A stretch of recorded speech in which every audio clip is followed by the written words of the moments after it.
Bienvenidos a la clase número 9, los géneros discursivos según Michael Bakhtin.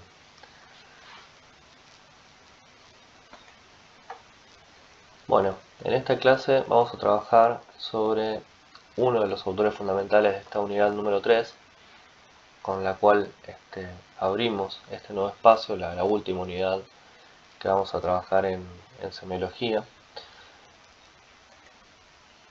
Respecto a Bakhtin, fue un reconocido lingüista, profesor y crítico ruso.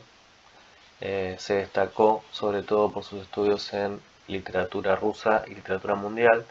Fue profesor, sí, titular en diversos institutos, y de él vamos a destacar, sobre todo, vamos a trabajar el problema de los géneros discursivos, un concepto fundamental que vamos a recorrer a lo largo de esta clase y de las siguientes, y sobre todo con el trabajo integrador final, eh, en el cual ustedes van a ver, por ejemplo, cómo se van relacionando los conceptos de Bakhtin en las actividades propuestas en dicho trabajo. Bien, antes de entrar, digamos, a lo que son, digamos, los conceptos principales de Bakhtin, podríamos hacer una mínima comparación con Saussure, otro de los autores fundamentales, pero en este caso de la unidad 1, en el sentido de que vamos a ver que para Bakhtin lo importante es la parte social del lenguaje, ¿sí? O sea, es el factor social del lenguaje, la interacción entre los individuos, lo que a él le interesa. Si ustedes recuerdan lo que planteaba Saussure cuando establecía su objeto de estudio, ¿no? ¿Se acuerdan del criterio metodológico que había sido radical para Saussure en su época?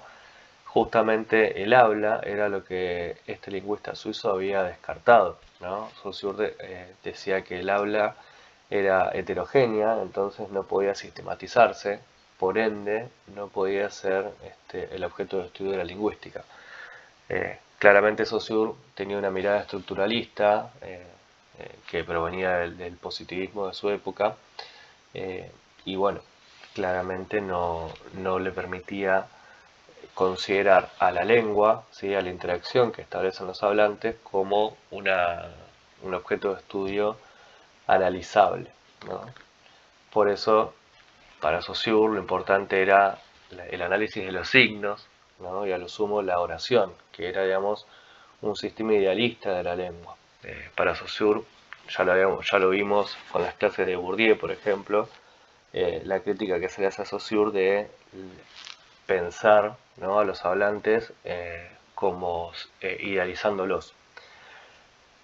Sin embargo, Bakhtin lo que va a hacer es pensar la lengua justamente como su aspecto social, ¿no?, la interacción que propone cada uno de los hablantes cuando hace uso concreto y contextualizado de esa lengua. Bien, por eso a Bakhtin le va a interesar el enunciado en sí, y el enunciado digamos, en formas más amplias componen lo que él más adelante va a llamar género discursivo. ¿Qué bibliografía vamos a utilizar en esta clase? Bueno, vamos a trabajar con el libro que tenía en la tapa, digamos, en la pantalla principal, Estética de la creación verbal, pero con el capítulo número 5, que se llama El problema de los géneros discursivos. Si quieren ampliar la lectura de esta semana, pueden abordar, digamos, el texto que también se encuentra en la sección de biblioteca de la plataforma. El texto, les decía, de Marta Marín, que es un género discursivo, y las distintas organizaciones de un texto que se encuentran en el libro Escribir textos científicos y académicos. Bien, vayamos entonces ahora puntualmente al primer concepto importante de Bakhtin, que es género discursivo. Dice Bakhtin lo siguiente: las diversas esferas de la actividad humana están todas relacionadas con el uso de la lengua. Por eso está claro que el carácter y las formas de su uso son tan multiformes como las esferas de la actividad humana, lo cual, desde luego, en nada contradice a la unidad nacional de la lengua. El uso de la lengua se lleva a cabo en forma de enunciados, orales y escritos, concretos y singulares que pertenecen a los participantes de una u otra esfera de la praxis humana. Estos enunciados reflejan las condiciones específicas y el objeto de cada una de las esferas no solo por su contenido temático y por su estilo verbal, o sea, por la selección de los recursos léxicos, fraseológicos y gramaticales de la lengua, sino ante todo por su composición o estructuración. Bueno, acá vamos a destacar tres momentos, ¿no? Que es el contenido temático, lo que va a ser luego llamado tema, el estilo y la composición, que se vinculan, ¿sí? En cada uno de estos géneros discursivos. Más adelante en esta clase vamos a retomar estos conceptos que son las características propias de los géneros discursivos. Pero, ¿qué es lo importante? Fíjense que para Bakhtin cada enunciado separado es por supuesto individual, pero cada esfera del uso de la lengua elabora sus tipos relativamente estables de enunciados a los que denominamos géneros discursivos. Bien, entonces, ¿qué es lo que plantea Bakhtin? Plantea el uso, ¿no?, de la lengua asociado, ¿sí?, a determinadas prácticas de los seres humanos. Vayamos a ejemplos concretos. Si vamos al ámbito, digamos, si se quiere, periodístico, vamos a encontrar determinados textos, ¿sí?, que van a relacionarse entre sí por justamente su tema, su estilo, su composición o estructura. Esto quiere decir, tenemos notas periodísticas, crónicas, ensayos, columnas de opinión, que circulan, ¿sí?, en el mismo tipo de discurso que sería el ámbito periodístico, y circulan con ciertas características en común, ¿sí? Esas características en común es lo que les permite, ¿sí?, estar dentro de la categoría ámbito periodístico o discurso periodístico. Después tenemos, por ejemplo, discursos científicos, discursos judiciales, discursos literarios, o sea, tenemos un montón de discursos. ¿Cuántos? Bueno, es inasible pensar, o sea, es inconmensurable pensar la cantidad de actividades humanas que hay, pero dentro de cada actividad humana se producen, ¿no?, estos géneros discursivos que componen estos enunciados relativamente estables, le dice Bakhtin. ¿Por qué relativamente estables? Por esto, porque si agarramos, ¿sí?, si tomamos como ejemplo distintas noticias dentro de un ámbito propio, que es el periodístico, por ejemplo, vamos a encontrar muchas similitudes en esas noticias, ¿sí? Por ejemplo, en las temáticas que abordan, en las formas en que abordan esas temáticas, en las organizaciones textuales que utilizan, ¿sí? Ahora vamos a ir más adelante con estas cuestiones, pero lo que quiero que queden claro en esta primera parte de la clase es que Bakhtin va a utilizar la idea de enunciado en uso, o sea, el enunciado es la lengua puesta en uso, ¿sí?, en un caso concreto y particular. Esto lo diferencia claramente de Saussure, que hablaba del sistema ideal de la lengua y descartaba de lleno toda la cuestión práctica del lenguaje. Entonces, en Bakhtin vamos a ver la preocupación por la interacción, ¿sí?, por la realización del sistema de la lengua en un uso particular, ¿sí?, que son estos enunciados que se establecen en determinados ámbitos, como les decía, científicos, periodísticos, judiciales, literarios, docentes, académicos, ¿sí? Cada esfera de donde se desarrolla el ser humano va a tener textos parecidos entre sí y que son los que componen esos textos, esos enunciados, componen los géneros discursivos. Sostiene Bakhtin, sobre todo hay que prestar atención a la diferencia sumamente importante entre géneros discursivos primarios, que son los simples, y los secundarios, que son los complejos. Los secundarios pueden ser las novelas, los dramas, investigaciones científicas de toda clase, los grandes géneros periodísticos, y surgen en condiciones de la comunicación cultural más compleja, relativamente más desarrollada y organizada, principalmente escrita. Por ejemplo, la comunicación artística, esto que hablábamos en la pantalla anterior, la literatura, el teatro. La comunicación científica, ensayos científicos, médicos, análisis, ¿sí? de determinadas situaciones que tienen que ver con la medicina, por ejemplo, o la sociopolítica. En el proceso de su formación, estos géneros absorben y reelaboran diversos géneros primarios constituidos en la comunicación discursiva inmediata. Esta parte es interesante porque Baksin va a plantear que los géneros discursivos secundarios pueden retomar a los primarios. O sea, los retoman y los reelaboran. Y ya estos dejan de ser primarios y pasan a formar parte de un contexto más complejo en el que se inscriben. Por su parte, los géneros primarios que forman parte de los géneros complejos se transforman dentro de estos últimos y adquieren un carácter especial, esto que les decía. Pierden su relación inmediata con la realidad y con los enunciados reales de otros. Por ejemplo, las réplicas de un diálogo cotidiano o las cartas dentro de una novela, conservando su forma y su importancia cotidiana, tan solo como partes de contenido de la novela, participan de la realidad tan solo a través de la totalidad de la novela, es decir, como acontecimiento artístico y no como suceso de la vida cotidiana. Vamos a ver algunos ejemplos acá que yo les incluí en esta diapositiva. Ejemplos de géneros primarios: los diálogos, las cartas de amor, las recetas médicas, telegramas de despido, actas policiales o cartas de reclamo. Si van a este espacio, hacemos clic y tenemos, por ejemplo, el diálogo en una cita, ¿sí? Donde graficamos tranquilamente cómo podría suceder un género discursivo primario, ¿sí?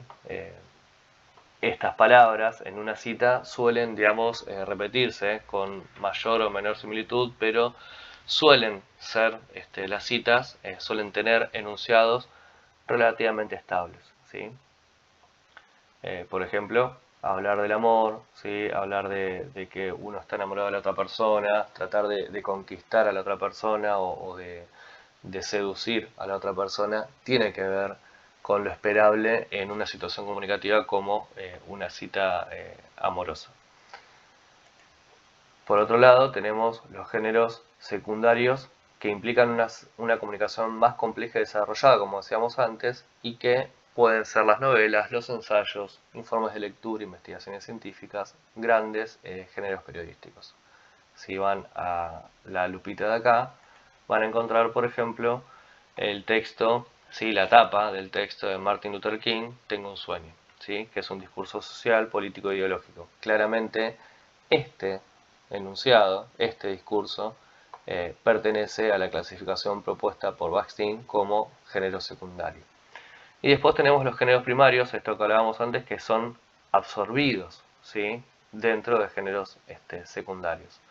Por ejemplo, les traje un fragmento de la novela Boquitas Pintadas de Manuel Puig, este escritor argentino que nació en General Villegas, donde lo que se retoma acá, ¿sí? Es dentro de la novela de Puig un acta policial, ¿sí? En esta acta policial, por ejemplo, encontramos una reelaboración del discurso primario, que sería, digamos, el acta policial, y ya forma a ser parte de esa comunicación más compleja que es la novela de Puig.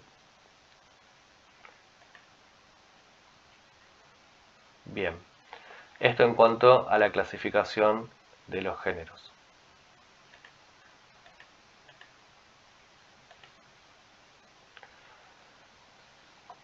Luego, lo que decíamos al principio de la clase, vamos a tener la cuestión de las características de los géneros discursivos, o sea, cuáles son esas características que hacen relativamente estable a los enunciados dentro de una esfera de la praxis humana.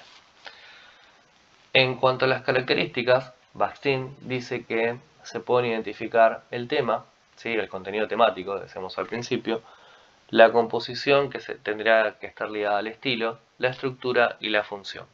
Vamos a ir trabajando sobre estas características y vamos a dar algunos ejemplos.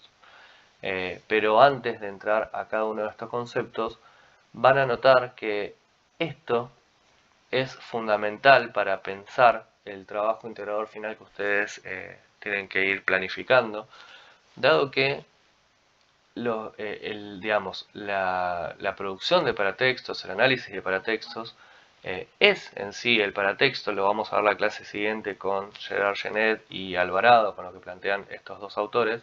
El paratexto en sí podría pensarse como un género discursivo propio que tiene su tema, tiene su estilo, su estructura y su función, ¿sí? Bien, vamos a analizar entonces concepto por concepto. En cuanto al tema, Bakhtin dice que se considera tema al asunto del que trata cada enunciado, es decir, aquello que responde a la pregunta de qué se habla. En cada situación comunicativa se espera que los enunciados, los discursos, aborden determinados temas y no otros. De este modo, cuando leemos la sección deportes de un diario, esperamos encontrarnos con el desarrollo de temáticas vinculadas a la crónica deportiva. Si en una librería colocamos un cartel que dice literatura policial, esperaremos entonces encontrar libros que pertenezcan a ese género y desarrollen temáticas vinculadas con el mismo. Esto se relaciona también un poco con lo que es la coherencia global, ¿no? de un texto, ¿sí? O sea, el tema, ¿sí? Hay determinados temas que se abordan en determinadas esferas, ¿no? Humanas. Entonces, de vuelta, ¿sí? Si vamos a la sección del diario de deportes, seguramente haya temas que se repitan en cualquiera de los diarios que tengamos a disposición y van a tener que ver con los temas actuales del deporte, ¿sí? Ahora, si vamos a literatura policial, bueno, habrá, ¿sí? determinadas temáticas, como por ejemplo, eh, no sé, el crimen, digamos, la literatura policial negra, literatura policial de enigma, crímenes que aborden la cuestión del cuarto cerrado, la problemática del cuarto cerrado, todos esos temas, ¿sí? Como por ejemplo, no sé, el crimen, el asesinato, la investigación, todos esos temas tienen que ver con ese género en sí que es la literatura policial, ¿sí? No sería, ¿sí? coherente encontrar dentro de lo que es la literatura policial de una librería, en un estante digo, eh, los cuentos, por ejemplo, de los hermanos Grimm, que generalmente conocemos como la literatura infantil, ¿sí? Porque no encajaría con lo esperable, ¿sí? Pasando a lo que es el estilo, ¿sí? Los recursos lingüísticos se relacionan con el estilo. Entonces, cada ámbito, cada esfera de la actividad humana va a tener determinadas palabras, ¿no? O determinados usos, ¿no? del lenguaje propios de ese ámbito. Si acá en el ejemplo les puse en un contrato de alquiler, es tipo encontrar palabras tales como locatario o locador que no se encontrarían en otra esfera o no son tan comunes en otra esfera. Asimismo, el estilo puede relacionarse con el uso de las personas, modos y tiempos verbales. Por ejemplo, en los discursos de las campañas políticas se suele usar la primera persona del plural, del futuro del indicativo. Construiremos un mejor país o haremos lo necesario para salir adelante. También el estilo tiene que ver con las fórmulas, ¿sí? con las frases que suelen aparecer en determinados ámbitos. Por ejemplo, yo les nombraba anteriormente, en el ejemplo de la literatura policial, no encontrarnos con el libro de cuentos de los hermanos Grimm. Bueno, lo que sí es esperable encontrarnos en los cuentos de la literatura infantil es el comienzo y el final muy parecido en varios de ellos, ¿no? Por ejemplo, había una vez o érase en algún tiempo, ¿no? Son esas fórmulas que los cuentos tradicionales suelen repetir más allá de los autores, ¿sí? O los finales, color incolorado, este cuento se ha terminado. También, saliendo de lo que es la comunicación, o sea, el género discursivo secundario, ¿sí? que sería la literatura, pensemos en los primarios. Acá les puse el ejemplo de los vendedores ambulantes. Los enunciados de los vendedores ambulantes se suele comenzar con: señoras y señores, en esta ocasión vengo a ofrecerles una oportunidad única, y seguramente ahora todos estén recordando algún viaje que hayan hecho en colectivo o en tren donde hayan escuchado este tipo de discursos. Bueno, lo que dice Bakhtin es eso, que relativamente son estables porque se van repitiendo más allá de quienes lo ponen en práctica, más allá del hablante en sí. Es decir, para Bakhtin, nada, ¿no? Nada puede crearse de la nada, sino que justamente se crea a partir de fórmulas que están ya heredadas, si se quiere. Y un poco en este sentido de la herencia nos puede remitir a lo que decía Saussure cuando hablaba de esa convención impositiva, ¿no? Que nosotros heredamos el sistema de la lengua, que es una convención, pero a su vez es una imposición, cuando hablábamos en la unidad 1. Bien, en cuanto a la estructura, Bakhtin va a decir que cada género discursivo se sostiene desde un esqueleto textual. Esto es, una estructura determinada que lo caracteriza y lo distingue de otros géneros discursivos. Por ejemplo, de vuelta con la literatura infantil, ¿no? El cuento tradicional, o cualquier cuento en general, ya a partir de la irrupción del cuento moderno con la figura de Edgar Allan Poe, por ejemplo, tenemos la estructura típica que es introducción, conflicto y desenlace. Por el contrario, en una reseña literaria, ¿sí? Ya nos vamos del discurso, si se quiere, literario, nos vamos a un discurso académico-científico. En una reseña tenemos una introducción, un desarrollo y una conclusión. Por su parte, una obra de teatro se dividirá en actos y escenas y una noticia periodística en título, copete y cuerpo principal. Fíjense entonces cómo la estructura tiene que ver con la organización del enunciado, la organización del texto, cómo se va distribuyendo el texto eh, visualmente para los hablantes, si es en el caso de la comunicación escrita, oralmente también lo podemos pensar desde los cuentos que en su momento eran orales, ¿sí? La literatura infantil surge en un contexto de oralidad, y en esa oralidad, en esos cuentos también podemos reconocer una introducción, un desarrollo y un desenlace. Por último, en cuanto a la función, ¿sí? La función tiene que ver con el para qué, ¿sí? El para qué de ese género discursivo, es decir, con el objetivo. Cada enunciado persigue un objetivo y para lograrlo debe contemplar quién es el receptor de ese enunciado, en qué ámbito se desarrollará. Y acá, en lo que dice Bakhtin en esto último, tiene que ver con pensar el enunciado justamente de manera concreta y contextualizada. No lo pensamos en un sistema ideal, lo pensamos en una situación particular determinada. O sea, quién es el receptor de ese enunciado o quiénes son los posibles receptores de ese enunciado y cuáles son las condiciones de producción de ese enunciado. Entonces, en base a eso vamos a encontrar el objetivo, el para qué.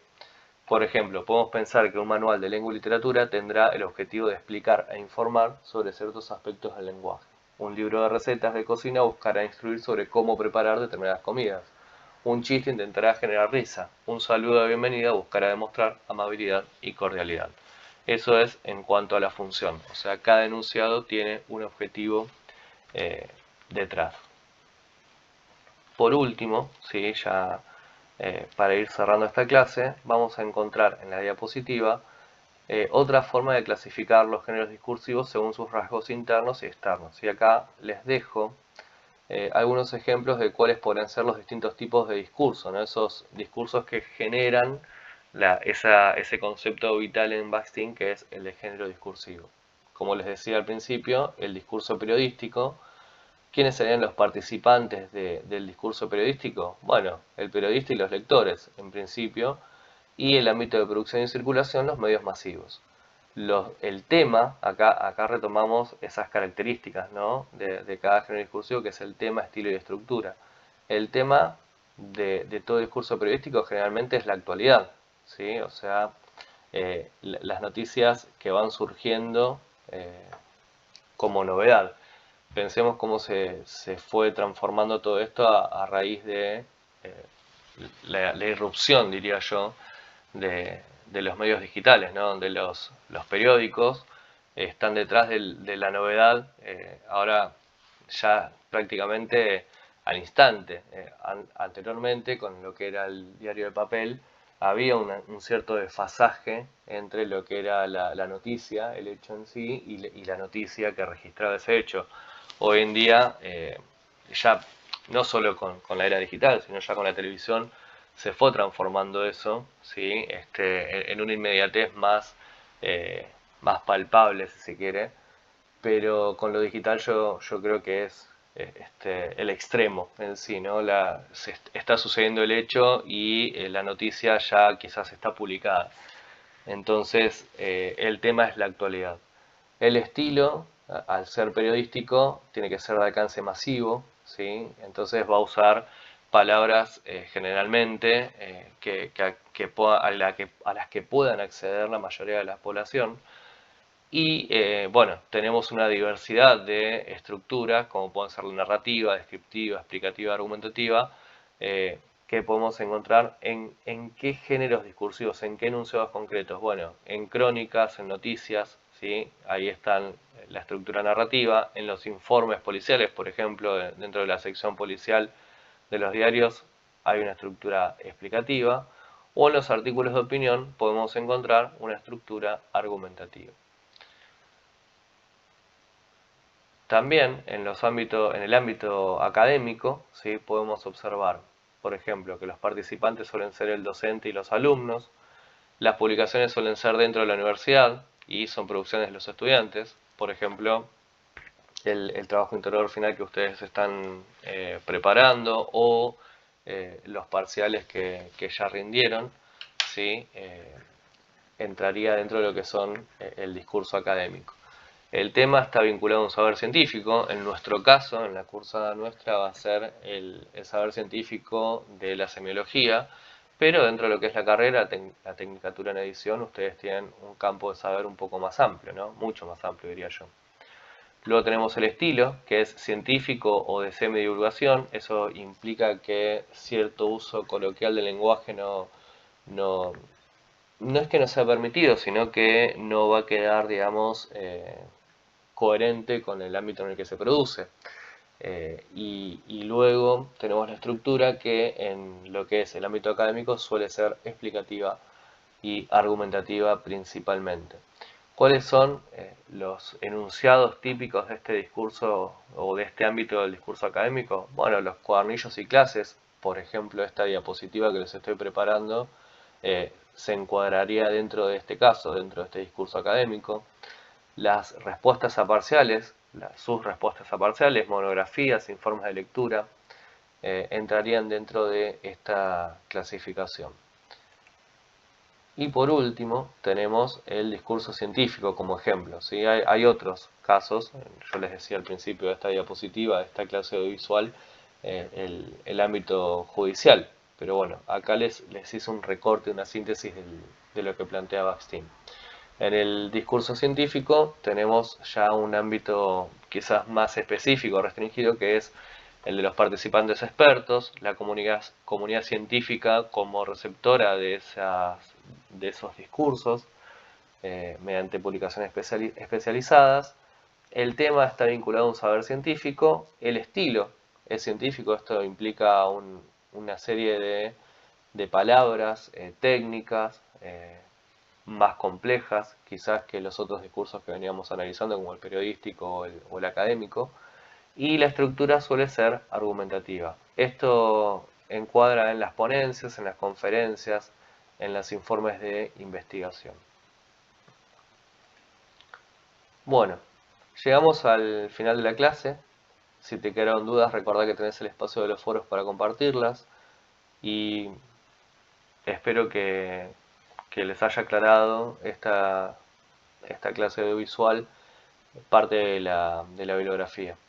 Recuerden que ya tenemos que ir definiendo gran parte, digamos, de lo que es el trabajo integrador final, así que los espero en el foro con sus dudas y comentarios al respecto. Bueno, muchas gracias por la escucha. Hasta luego.